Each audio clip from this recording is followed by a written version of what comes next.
Well, I believe it was, I remember when you were back in Indiana before you were getting into radio, and I helped with a little bit of that bridge. But if you ask me the first time ever, I'd have to go back in the hot tub time machine. I might get that wrong.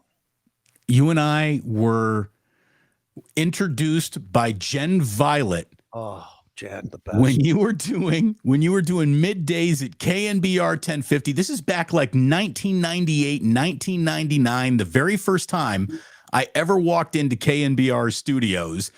Jen takes me, I meet Lee Hammer, I meet Tony Salvador, and then she takes me downstairs to 1050, where you were basically like the king of your own castle. You were just handed this radio station that was never really supposed to work. They were never trying to really promote it. They didn't want anyone stepping on like Gary Radnich and Tony Bruno, and Well, I think Rush Limbaugh was still on 680 in those days.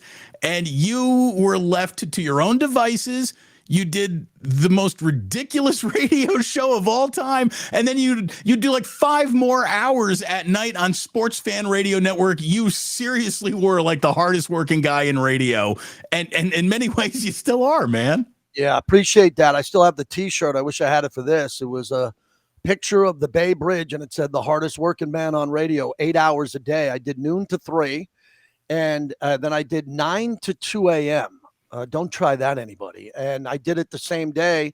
And that's just when I got up and took my first deal to syndicate up out of the Bay Area, moved up there, got hired by the Raiders in 98. And that's where it all really began for me. It began a little bit earlier than that at Sports Fan in Vegas, but my big break came through Tony Salvador, Bruce Allen at the time, who's in the news, even on Today. And they brought me up to the Bay Area and said, hey, we want you to do your show here, and we're going to give you the Raiders pre- and post-game show, which is arguably one of the big breaks I've ever had. And, I loved it. I love working on, what was great about 1050?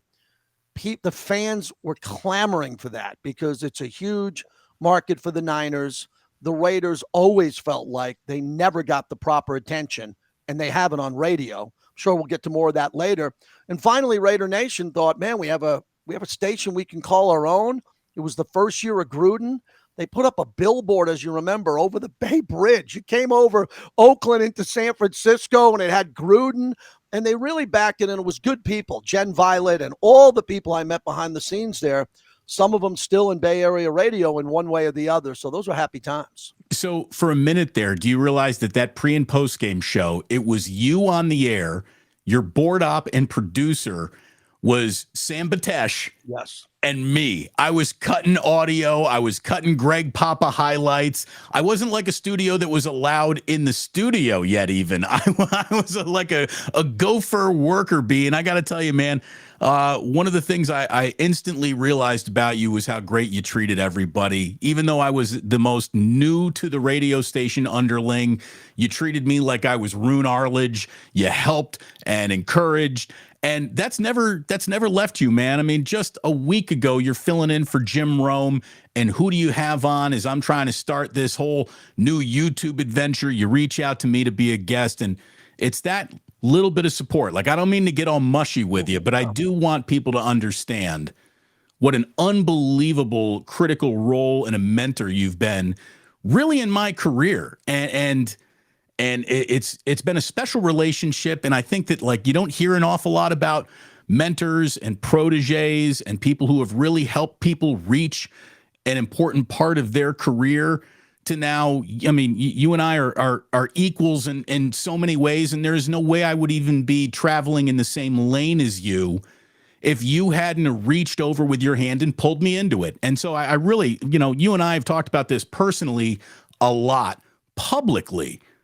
I just want to let everyone know how much you've meant to me in my career. It's been amazing.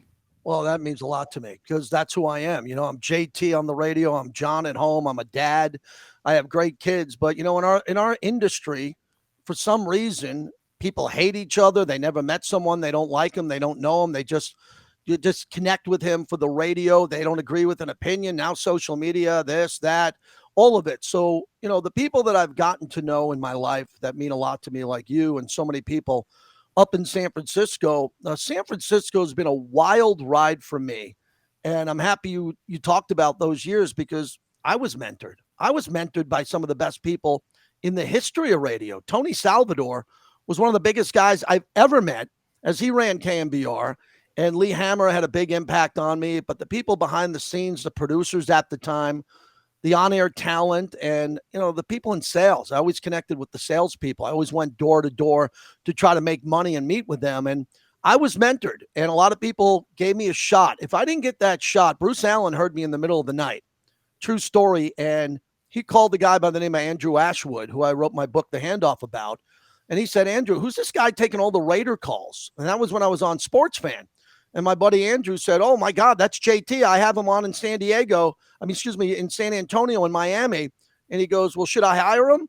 And he goes, yeah, just hire him. He'll be great. And then Bruce calls Tony Salvador, and Tony has to approve it. And the next thing you know, I just meet at the time my girlfriend, who turns out to be my fiance and wife and mother of my 2 kids. And she looks at me and says, you're gone. You're leaving me here. I said, no, I'm not leaving you. I can't turn this job down. I'm getting hired by KMBR locally, and I'm going to do my national show, and I'm getting hired by the Oakland Raiders to do pre and post game. I have to walk through this door. And that's one of the connections we'll make in this conversation. You've been really good at it, and you're going through it now. When one door closes, a bigger one opens pretty much all the time. But you don't see it at that point. There's chaos, and there's things being thrown through the door, and there's a lot of noise in the background.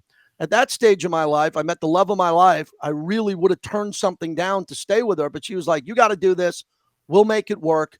And the next thing you know, I'm living at Crystal Tower because a gal named Michelle Martin says, we're going to put you right looking over the wharf, and you're going to be in the heart of North Beach, and you're going to live there for 6 months to a year.